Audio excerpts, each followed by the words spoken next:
film Matrix, ce n'est pas de la science-fiction, c'est un documentaire. Chaque humain, et c'est un fait, chaque humain, lors des 7 premières années, est télécharge en hypnose. Le cerveau d'un enfant, en dessous de 7 ans, est dans une fréquence de vibration plus basse. Quand vous mettez les fils sur la tête de la personne, vous lisez un électroencéphalographe qui lit les activités cérébrales. Un enfant en dessous de 7 ans a une vibration plus basse que la conscience. C'est appelé Theta. Theta, c'est l'imagination. Oh, c'est comme les enfants qui jouent à la dinette avec des tartes à la boue. Mais pour eux, c'est une chose réelle. Un enfant monte sur un balai, c'est un cheval. C'est ça, Theta, l'imagination. Theta, c'est aussi l'hypnose. Et l'idée, c'est ça. Avant que vous ne pouviez devenir conscient, si vous n'avez pas de programme, de quoi allez-vous être conscient? C'est un peu comme si j'achète un nouvel iPod, je le sors de la boîte, j'appuie sur Play, rien ne se passe. Et vous vous dites, oh mon Dieu, j'ai dépensé tout cet argent et cette saleté ne fonctionne pas. Et ensuite, un petit enfant de 7 ans arrive et dit, monsieur, vous n'avez téléchargé aucune musique, comment est-ce que vous allez jouer quelque chose? Et je me dis, c'est la même chose. C'est comme si le cerveau est l'iPod et la conscience est l'écran où je peux créer. Mais si je n'ai rien dans le disque dur, je ne peux pas créer. Donc la nature fait les 7 premières années. Comment? Quelles sortes de programmes sont requis pour vivre sur cette planète? Je dis, comment vous les obtenez? Theta, c'est l'hypnose. Vous regardez juste. Vous regardez vos parents, vous regardez vos frères et sœurs et votre communauté. Parce que vous devez apprendre. Combien de milliers de règles? Pensez-y. Juste pour être un membre fonctionnel d'une famille et un membre fonctionnel d'une communauté, il y a des règles. Vous devez apprendre ces règles à un enfant. Je dis, vous n'avez pas à le faire. Les 7 premières années, ils observent et ils téléchargent. Et après je dis, pourquoi est-ce pertinent? Parce que c'est un fait regrettable. 99% de notre vie, c'est un fait. Vient de ces programmes dans le subconscient. Tous les jours, vous utilisez seulement environ 5% de votre vie consciemment, ce qui est créatif. 5%. Donc votre vie est vécue, même si vous pensez que vous vivez votre vie.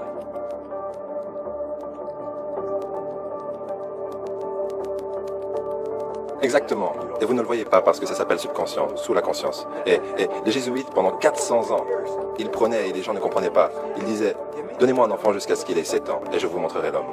Ils disent ça depuis 400 ans parce qu'ils savaient que 7 ans était la période de programmation. Et 95% de votre vie après ça sera peu importe ce que ce programme était.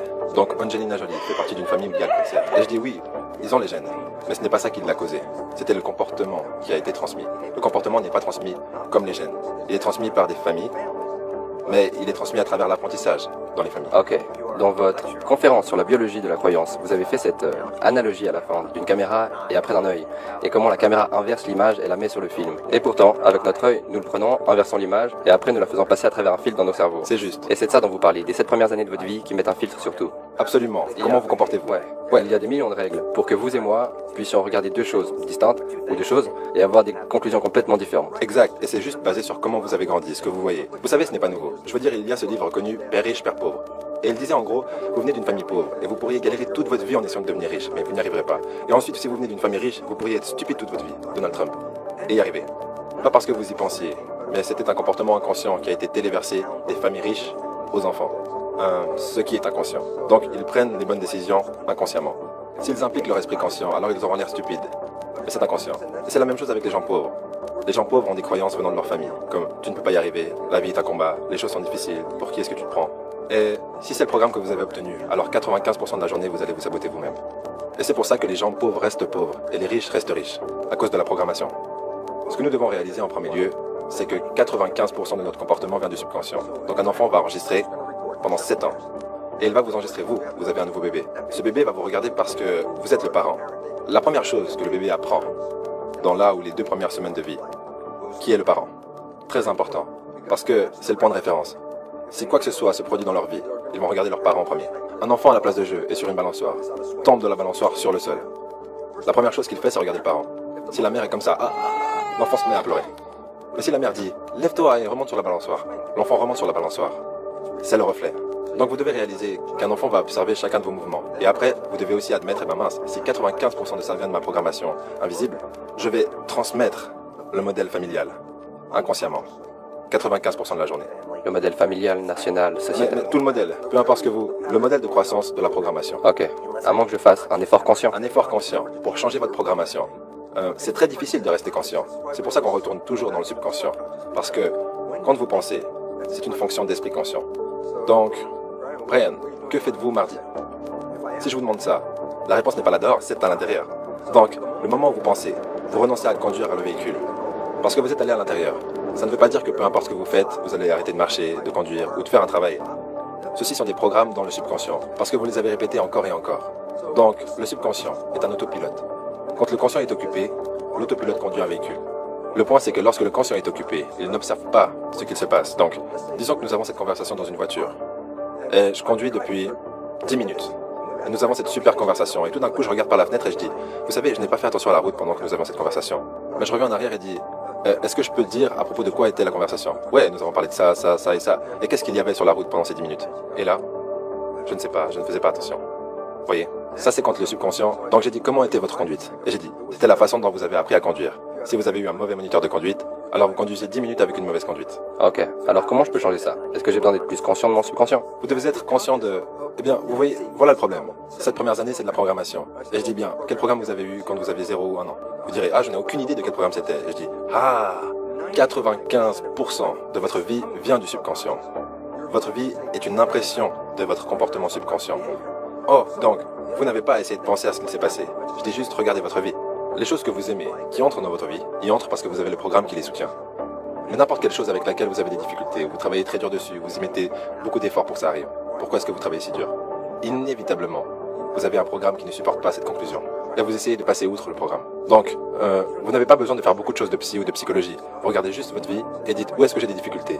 Parce que peu importe où vous avez des difficultés, inévitablement, c'est un programme dans votre subconscient qui ne soutient pas cette destination que vous cherchez. Ok, donc c'est tout. Toutes les preuves sont là.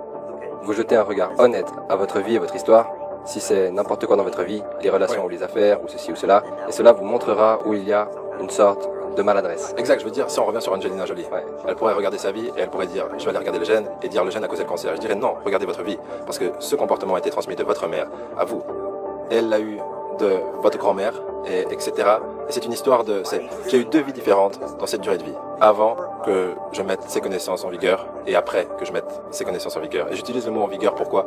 Bien, j'avais les connaissances académiquement. C'est comme, oh mon Dieu, regardez les recherches. Qu'est-ce que cela veut dire? Et je comprenais ça à un niveau. Avec toutes ces connaissances, ça n'a pas changé ma vie.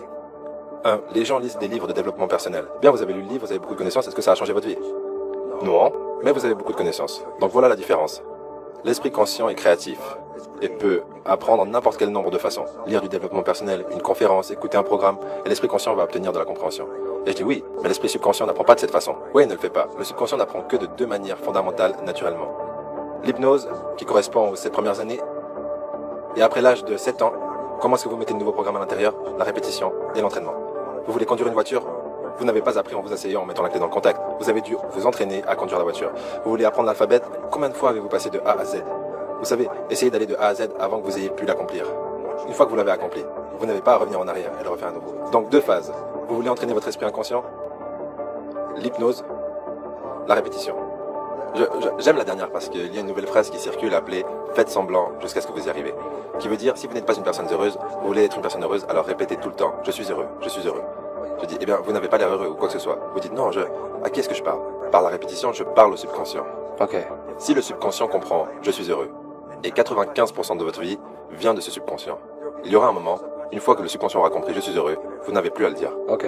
Ça sera automatique. Et c'est pour ça qu'on voit des gens remplir des journaux d'affirmation, de gratitude et tout ça. Parce que si vous faites ça tous les jours... C'est répétitif, c'est ça la partie secrète. Mettre un post-it sur le réfrigérateur est plutôt comme une suggestion. Mais ce n'est pas une répétition, donc ça ne fonctionne pas très bien. Mais vous devez... La répétition est une habitude. C'est créer une habitude. Donc vous devez faire quelque chose religieusement.